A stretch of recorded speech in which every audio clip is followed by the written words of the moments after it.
Hello everyone, welcome to the Deep Dive. I'm Chris Pajak, that man is Josh Williams, and today we're going to be talking in large about Luis Diaz and about Diogo Jota and wondering what the future of the front line is. Not talking about Nunes, no. I think we can talk a little bit about Nunes as well. I think we definitely will. It's just, it's inevitable, isn't it? Well, especially with you, mate. Yeah. The way you've been the last few weeks with Darwin and stuff like that. But before we start, I think it's important to lay out what we try and do here on the Deep Dive. We do try and look at it sort of analytically, try and take a little bit of the emotion out of football. What we also don't want to do, I think it's fair to say this week, is throw the baby out with the bathwater here. We're merely looking at what's been happening over the last few weeks. This is not a knee-jerk reaction to last night's performance. We're looking back over the last few weeks, maybe even since the start of the season, and trying to understand what our future plans could be for the centre forward position. I think that's fair to say, isn't it? Yeah, I've got a pet hate when it comes to this sort of thing, and I mentioned it to you earlier on over text, but like, generally speaking, when a top side fails to score against a low block, or I mean, we did, to be fair, late in the game, but when you struggle against a low block, the general take is usually, like, a low-hanging fruit is usually, we need to sign a striker, and it goes down that route. Arsenal are terrible for it, but it's not just Arsenal, a lot of teams do it. So this isn't us doing that, is it? This is us future planning, maybe. There you go, That's exactly. And listen, you can, and just on the Arsenal thing while we're here, and I know you're not here for Arsenal chat and stuff like that, I think Arsenal need a striker, but I also, that doesn't mean that Arteta's shit and should be sacked. Yeah. If I was them, I'd be trying to keep hold of him because, you know, they could go second in the league tonight, the third in the Champions League. Everyone keeps saying, oh, he's not going to win anything, yada, yada, yada. But you'd also on one hand say that he's only a striker away from winning the Champions League and a league double. So, which is it? Like, is he a shit manager or is he one signing away? I don't know, but that's what the Deep Dive is all about. So, for the avoidance of doubt and to sort of set this show up, Luis Diaz has been playing a lot of centre forward for us. He started the season over on this left-hand side here, but what we've seen more recently is him playing in here. Now, what's happening is he's dropping in quite a little bit, isn't he? And we're sort of trying to get the old sort of style front three at times working now. Recently, that's been Cody Gakpo and Mohamed Salah. But I think, you know, what we've also seen at the start of the season was Jota play this role. We've seen Nunes play this role, and we've seen Diaz played out on the left. Now, more recently, he looks like he is maybe Slot's ideal candidate, with Jota coming back from injury for that centre-forward position.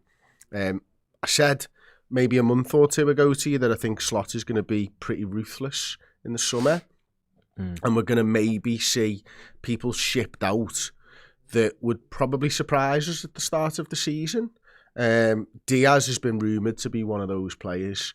Currently, £55,000 a week he's on. His deal runs out in 2027. He's 28 years old. If you were to give him a new deal now, you're probably looking at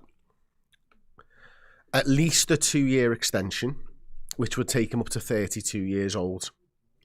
So, Josh, with what you know, and I know what you've done in your life over the last few years about Michael Edwards, about FSG, about the way that Liverpool want to run, do you think this is a good time for our ownership to try and sell Luis Diaz if he's not the perfect fit for what we want moving forwards?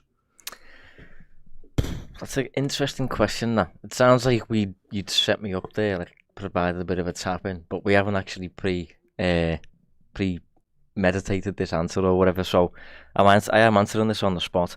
I think one thing that's interesting about the Edwards era that people tend to overlook is, and Real Madrid are brilliant at doing this, is once you establish a squad, if it's a really good squad, just kind of keep the lads together, and your edge is almost not having to go in the transfer market.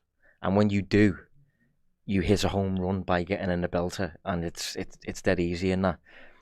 I tweeted once, there's a line in Ian Graham's book and it says something like, when the success rate in the transfer market is 50%, some fail, some don't, your edge can basically be not playing the actual game of the transfer market. Because you don't lose 1 and 2. So, I know what you're saying, that when it comes to a 28-year-old, for me, usually I talk like a 28-year-old's about 43. So he's getting on technically, yeah, and there's 2 years left on his contract, so that's when you usually take the money and things. But he's not on a big wage. 55 grand a week's nothing for what Luis Diaz should be on, really. And I think I'm right in saying, up until the point Liverpool signed him, yeah, Luis Diaz is a late bloomer. Have a little look at his career to date. I've got it on the screen right now in front of me. I've gone club collapse standard stats for anyone, and I've gone all competitions. So he really broke in at age 20 with 14 games. Yeah, but like, I'm looking at league only, so this is not factored in cups and things like that, but league only. Last season, was it last season? Yeah, last season was the first season in which he's accumulated more than 2,000 minutes on the pitch. So he's done a lot of seasons where he's hit like 1,500 or so, but what I'm basically getting at there is, although he's 28, he's probably only done the minutes of a 24-year-old. Do you reckon that's fair? Well, yeah, I think I was looking at this, and I think that Harvey Elliott's on about just under 100 starts, and I think Harvey Elliott has appeared in around about 200 matches. Now, Diaz, being 7 years older than him, has played about 100 games more, and so about 100 starts more. So, that over 7 years would suggest that you're probably right, probably 24, 25 years old, something like that. Now, the thing, and it was a bit of a loaded question, and we'll come back onto it. It sounded like it, yeah. No, but because I think, knowing the way that Liverpool operate, I think if you give him a new contract, you're extending it by 2 years, takes him to 32 years old. You're in the same boat as you are now with Mo Salah, and you're also giving him a pay rise. So you either accept that you are running him down to the end of his contract on 55,000 a week for the next 2 years, or you are more than trebling his contract for 4 years.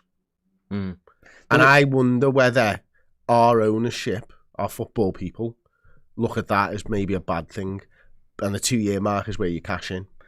Yeah, I definitely see your point, and I am very much usually in favour of when a player's done a job for you, if he's just kind of taken over a little bit, take the money for him, sound. I said that with Joe Gomez in the summer. Just very quickly on Diaz's minutes, right?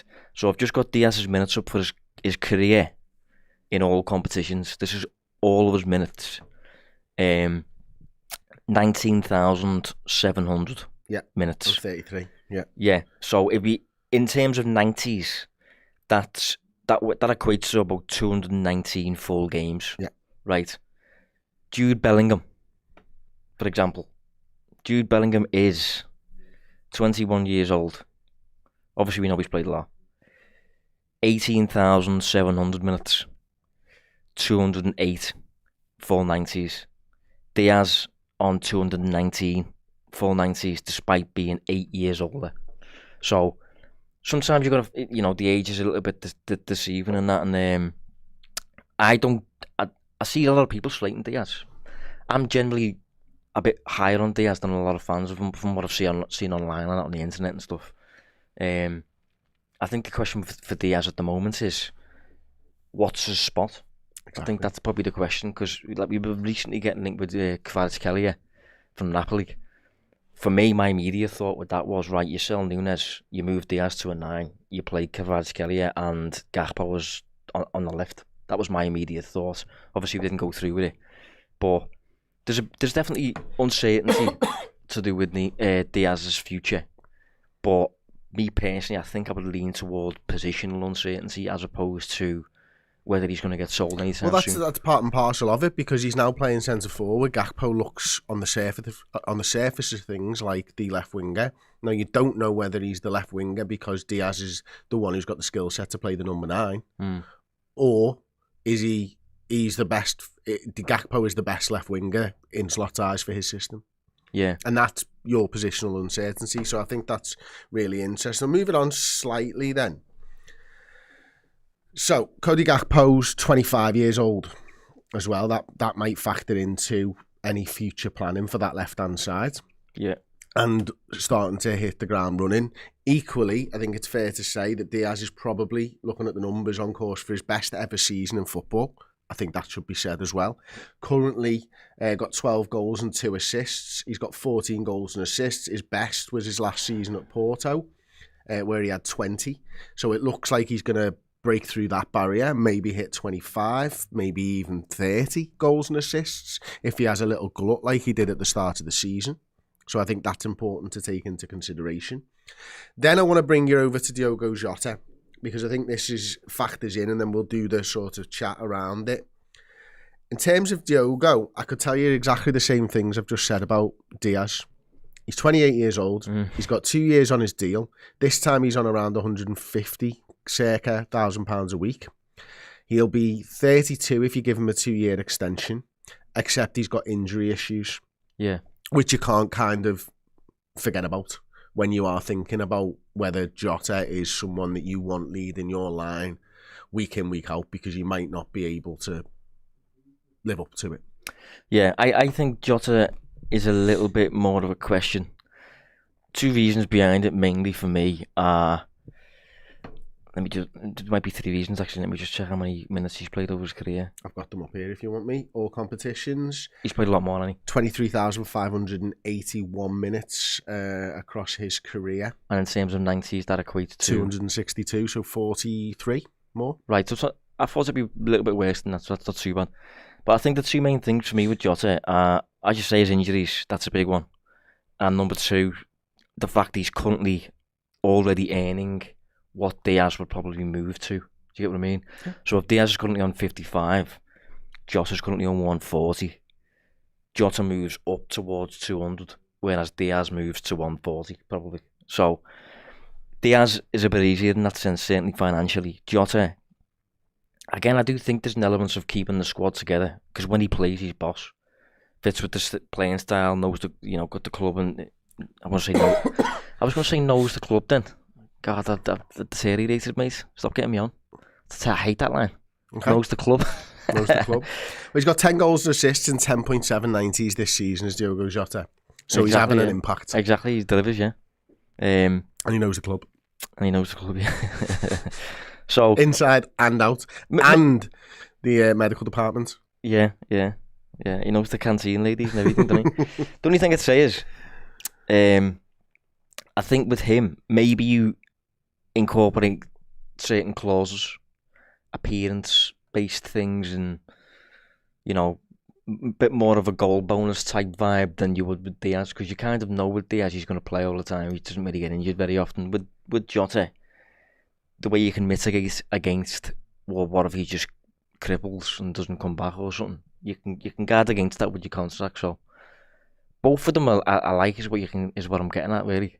Yeah, I like both of them as well. I'm just trying to put myself in Liverpool's mind, and I just wonder whether there is a huge transfer fee for Diaz that might sway them. I think if I had my pick right now, and before we go and look a little bit at some of the stuff from the previous few weeks, pick as in what a player to keep and a player to sell, let's say. If the option of keeping both of them is off the table, yeah. I think I would keep Diaz for his versatility across the front line. I think that he offers more of that than Jota does, although Jota equally versatile. Diaz's availability factors into it quite a bit for me. Also lower wage. The wage has to come into it, yeah. So it's probably an easier one to do. You could quite easily see him spelling Cody Gakpo 50-50 if whoever's playing that, play the hot hand. Doesn't matter. What I don't see is either of them leading the line at Liverpool next season. That's what I can't see right now. And that for me is because I think I've got an idea of what Slot wants from a centre forward. And I think it's somewhere in between Diogo Jota and Luis Diaz, and quite far removed from Darwin Núñez. Yeah, I agree. So actually, let's look at the average positions from last night. If we can get the first graphic up, please, Joe. Left-hand side is Diogo Jota, right-hand side is Luis Diaz. Now, for a start, Jota plays 34 minutes plus injury time. Diaz plays 75 minutes, I think it is, in total. You can see his touches are slightly off to the left-hand side where we've seen it for a while, quite deep. Jota has a more equal spread, but if you bring up the second graphic, you'll notice that Diaz has 1 shot from outside the penalty area and Jota has 4 shots and a goal. Could have genuinely got a hat-trick from inside. And I think you could actually say earlier on in the season Jota wasn't doing that, and I think you'd be totally right to say that.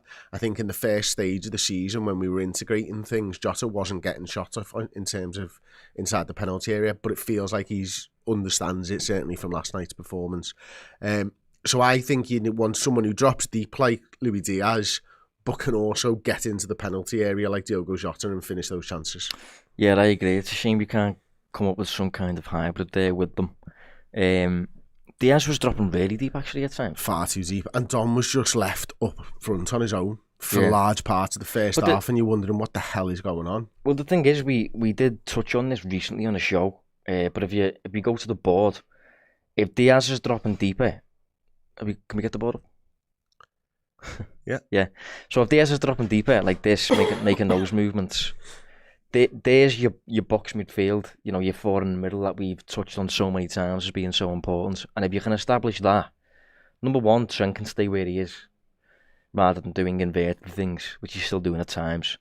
And number two, you can get the Firmino bits back where you've got wide forwards who are getting in the goals and things like that. And so I think having the dropping deeper elements would be nice. I think that's one of the main conflicts with Núñez. I just don't think he's a link man at all. I think I've always said this since the very, very start. As soon as I seen him for the first time, I was like, I don't think he can play out wide, and you keep him away from the ball and you let him finish the move. And the problem with letting him do that is if you let Núñez finish the move, he misses. And that's nuts, because you're literally asking for a role in which I'm the finisher, but you can't finish quite clearly. Over a period of time, I was a bit like, given time, could just be a cold patch. But I think he's just cold as a player anyway. So there's it's weird with the three of them. There's small conflicts here and there with it. But given Núñez might get sold, Jota's 28, Diaz is 28. I think there's scope there for kind of a younger model who can ideally do bits of everything, but has that striker's instinct to him as well. To come in and, like when you said about next season, I actually think Jota leads the line next season to start initially. But I do think in the summer we sign a forward. Maybe with a view of him eventually assuming that mantle, if you know what I mean. Yeah, I think that's interesting, isn't it? And just to go back to the board, I think what I saw a lot of last night, Josh, was Diaz here, and because of the way that Nottingham Forest played with that so tight back four, like, suppose I was here and I'm like, yeah, I get it, and you can get on the end of something, but it's really not his strong point either, is it? I'd have actually rather have seen the way the game went on, Jota playing there and Diaz playing there, to be honest with you. I think that would have... But that maybe is throwing the baby out with the bathwater, because I fully agreed with the side that Slot put out last night, and everyone I spoke to said exactly the same. That's our best side. That gives us the best chance. Diaz can drop deep, so at least we're not lumping balls into the middle. It just didn't kind of play out like that, did it? And the thing as well with Diaz, by the way, if Diaz is doing really deep stuff, which he does at times and frustrates some people, and we lack the focal point maybe sometimes, but when he's doing that, and even sometimes as well, even Trent was coming in as well, what that does at least give you is an immediate safety net. If you do lose the ball, you've got such a central presence that you should be able to extinguish the fire quite quickly. I think Liverpool were quite good at doing that yesterday, considering how quick Forest can be on the break and things like that. Obviously the first goal, not so much, but generally speaking, I think they only create 6 shots, Forest. So that can give you that, but Núñez goes a bit more the other way. I think Jota's a bit in between Diaz and Núñez with his positioning. I think he generally plays on the shoulder, but can do deeper bits.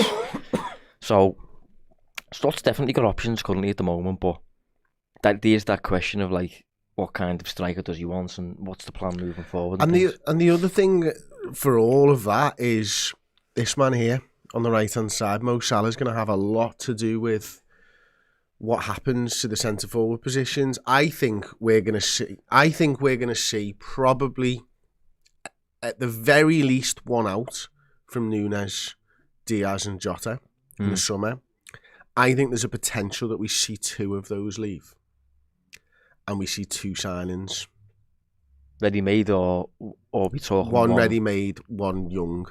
Yeah. Like the 19-year-old that we've been linked with. Yeah, seen that, yeah, that's what I was thinking. You know, something like that. And someone probably 23 to 26 years old, probably 23 to 25 years old. Maybe that 21 to 25 years old range, something like that, to lead the line. But if this guy doesn't sign a contract, it's a bit different then, yeah. Changes the whole complexion of it. Yeah. As it stands now, I wonder if what we might do is, I think we'll extend Salah. What are we saying about Trent? Lots of people seem to think that Trent's going to sign, and I still don't think he's going to sign. Well, that's difficult, that. Because even Trent is impacting it. Let me go through with it. Let me imagine that he's leaving. Okay, so Salah stays. Let's say Trent is leaving. If Bradley replaces Trent, or if anyone replaces Trent, you're probably getting a more ordinary fullback, a more traditional fullback who's not doing that, right? So you need your striker to do bits of that. Yeah, so what I think might happen is Trent leaves, gets replaced with an ordinary fullback. Salah stays as the main man. Núñez gets sold, and we replace Núñez with just another kind of all-encompassing forward who can do bits of everything, and bits of Firmino, certainly more than Núñez can. And Javi Simmons is a player I keep using as an example. I think he's been playing over here for Leipzig, but he contacted the PSG, did well for PSV. Let's have a look at his PSV numbers, because I know he scored quite a bit. He's not generally labelled as a scorer, but he scored quite a fair bit when, I think it was when Gakpo left PSV. The goal scoring emphasis then was placed on his shoulders, and I think he delivered. So his one season on loan at PSV, he scores 19 and gets 8 assists. Yeah, 27 goal involvements. Yeah, I think Gakpo halfway through that campaign leaves. I think I'm right in saying that. But he can do bits of everything is what I'm getting at with Simmons. And there's some other examples. Someone like a João Pedro is a bit more of a... I think he's a bit more of a 10 than a 9. Pedro, I think he's a bit in between. Isaac, for example, is far more of a 9, but can do everything as well. But I think we might just sign a forward and then have a group of 6 forwards, of whom no one's really in that. I suppose Joss is the most 9-like of them all. But I think bottom line is, I think we'll, under Edwards, if there's one thing we learned from Edwards, it was that he likes those two-way forwards, like an Nkunku who we got linked with and didn't get. Jota, Salah, Mane, Firmino. It was only once Edwards was out the picture that Klopp then said, I want a striker, and he went and got Núñez. So that's what I think could happen, but who knows. I think one other thing that I just wanted to bring up, while you were talking, I sort of thought about it. Someone mentioned him in the chat. That's probably where it came from, actually. Douglas Duga says Dan's is the best finisher at the club. How did you feel watching the Accrington Stanley game and seeing Dan's put one in the back of the net? There's something about Dan's where he does seem to have the anticipation, certainly. You know, that instinct. That's probably what it is, instinct. That's probably the best way of putting it. Just knowing where the ball's going to drop, being in the right place at the right time. When it comes, we've seen so far that he's got the right finish for whatever situation it is. I always go back to the little dink over, I can't remember the goalkeeper at the time, but that was a great little finish. So I'm impressed with what I've seen with him so far, but how old is he? 18, 19 maybe, something like that. If I'm being totally honest, I would personally not have him anywhere near it yet. 18. Yeah, I would have him nowhere near it yet, if I'm honest. Good player, lots of promise, but I think he's got like a Harvey Elliott to Blackburn loaning him. Yeah. Or a Conor Bradley to Bolton Wanderers loaning him first before he gets any kind of... And I've seen people make good points on that, as in, he strikes... He does seem a bit more of a... Unit? No, I was going to say a bit more of like a big game guy. You know, he seems to like the crowd and doesn't seem to shy away from the spotlight. So if you do push him down a few leagues, there's the chance of him struggle. I don't want to say struggling, but just not. Players not, like not, that. Not Some seizing players are it. like that, yeah. Yeah, not seizing the moments as much as he does whenever he's given the red shirt. But as of next season, I don't think he would be in my thinking yet. But I think there was two things that I thought of. Three things. First of all, I felt elation for a Liverpool player scoring. That's always a fucking thing. That's my first protocol. Second, I was really impressed with what he did prior to passing the ball to Diaz. I want to say, was it Kaiser? Kaiser. Might have been Kaiser. It was Kaiser. I thought that was brilliant, and that was something I'd not really seen from him. Pick the ball up deep, shrug off a couple of players, play an inch perfect pass to your teammate. Brilliant. Not really seen that. Seen the fox in the box stuff, so I was really impressed with that. Yeah. And thirdly, I couldn't help think about Darwin Núñez and how he was given that opportunity. And we will say it was Accrington Stanley, yada yada yada. Don't get carried away, yada yada yada. I'm not really having that one, but I watched Darwin Núñez miss four pretty good fucking chances. Exactly. And I watched Jayden Danns take his one, and I was like, it's not good for Darwin Núñez, that, I don't think. No. Because I don't think I was the only person thinking about Darwin Núñez when Jayden Danns scored. No, I'll be honest, I think I've kind of accepted the reality that it's probably over now, isn't it? It's probably not worked. It absolute anomaly of a player now, because I go back to what I said before, you can't paint yourself as the player who plays on the shoulder, tip of the spear, finishes the move, and then miss all the time. You can't do that. If you're gonna get that role, you have to be deadly. Haaland's got exactly that role for Pep, but he's justified it. He's justified not having to drop deeper. He's justified not having to dip into the wide areas. He's justified in certain situations not having to defend. Núñez has not demonstrated the finishing ability to be deserving of such an offensive role. Salah, as this season, has been restored as that player for Liverpool, and he's justified it. You know, he's got scoring returns coming out his ears and that, hasn't he? So yeah, I think it's probably over for Núñez, isn't it? And I think that sale, I think that'll happen. Like, I think that's probably a goer. Do Liverpool need a new centre forward in the summer? A new forward, yes. I would sell Núñez and I would get in a new forward, yes. But the way in which we address the centre forward, I think we can be a bit creative with that. You could get in someone like a Xavi Simons. You can be a bit more versatile with it. The Kvaratskhelia thing, where you get in a left-sided forward and move Diaz. Yeah, that's doable as well. So I'm open to how we do it. But yes, I would sell Núñez and I would get in a forward this summer. Okay. If I gave you £5 of my money to place a bet on how many of the three forwards, Diaz, Jota, and Núñez, we would sell, what are you putting the bet on? None, 1, 2, or 3? 1. Who would that be? That would be Núñez, in my opinion. Yeah, I think we'll keep Jota and I think we'll keep Diaz. Arguably extend both. Okay. If it was £5 of your money, what would you do? The same. Okay. If it was £5 of your money that you gave me, I would bet on 2. Right. And it would be one of Jota or Diaz and Núñez. Most likely Jota. No, actually, I'm going to change that. Diaz and Núñez. And if it was my money, I'd put it on 1. At least, double my chances of winning.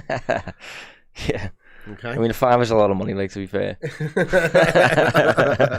Let me know in the comments section what you would do. We're going over to Redmen Plus now, where we do the second deep dive of every single week. It's Josh's show over on Redmen Plus, where we'll be talking about Harvey Elliott and his future. We've both expressed concerns, I think it's fair to say, about playing time. I think it's time we delved Deeper. a little deeper into that one. Ta-ra.